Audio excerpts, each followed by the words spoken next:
சேப்பக்கிழங்கு எப்படி செய்யலாம் வாங்க பார்க்கலாம். வீடியோக்குள்ளே போய் ஒரு சட்டியில் கிழங்கு போட்டு தண்ணி ஊற்றி வச்சுக்கோங்க. அதை வேக வைக்கணும். ரொம்ப வேக வச்சிடாதீங்க, மீடியமாக வேக வைங்க, இல்லைன்னா கொல கொலன்னு ஆயிரும்.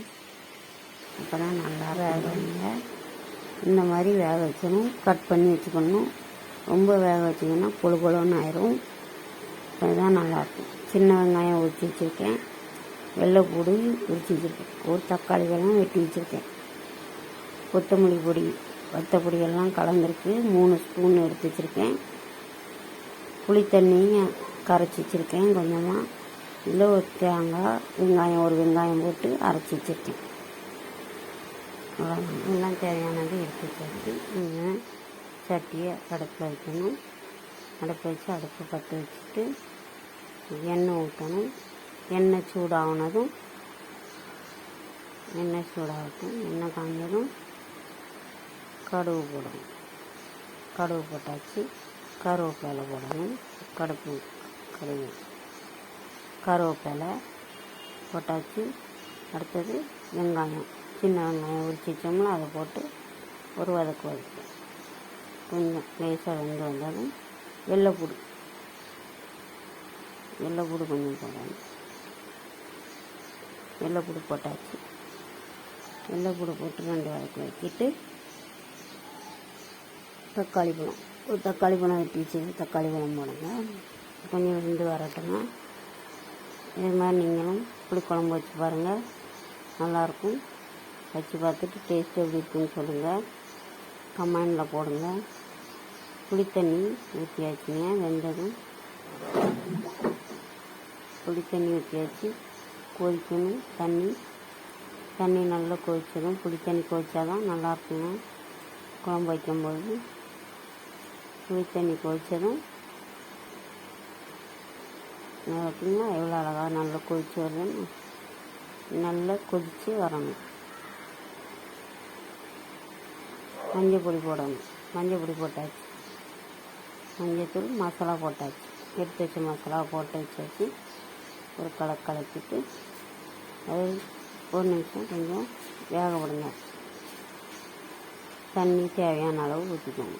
உங்களுக்கு எவ்வளோ தேவையோ குழம்புக்கு அவ்வளோ தண்ணி ஊற்றிடுங்க. ஊற்றிட்டு தேவையான அளவு உப்பு போட்டாச்சு. ஒரு கொதி கிழங்கு போட்டு ஒரு கிண்டி விட்டு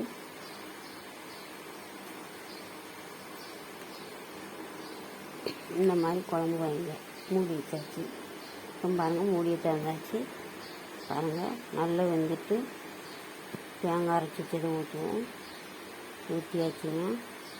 அது 2 நிமிஷம் கொஞ்சம் கொதிச்சு விட்டிங்கன்னா நல்லாயிருக்கும்.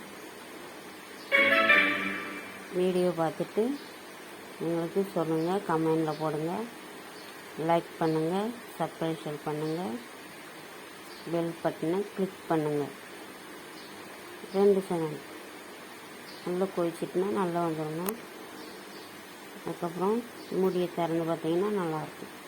பாருங்கள் எவ்வளோ அழகாக கொதிச்சு வந்துருக்குன்னு. நல்லா அழகாக கொதிச்சிருக்கு பார்த்தீங்கன்னா.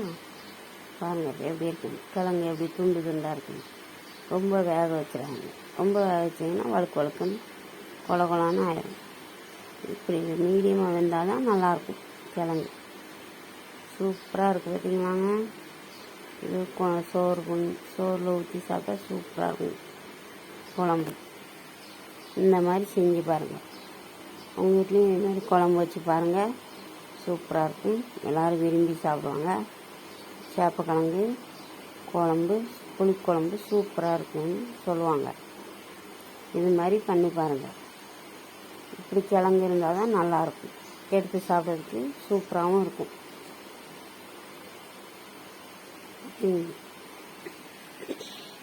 முடிஞ்சிருச்சு. குழம்பு வச்சு முடிச்சாச்சு. எங்கள் வீட்டில் குழம்பு ரெடி. சூப்பராக கொதிச்சுட்டு எவ்வளோ அழகாக கொதிச்சு வந்துட்டுன்னு.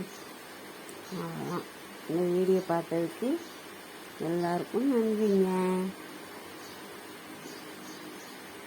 தேங்க்யூ.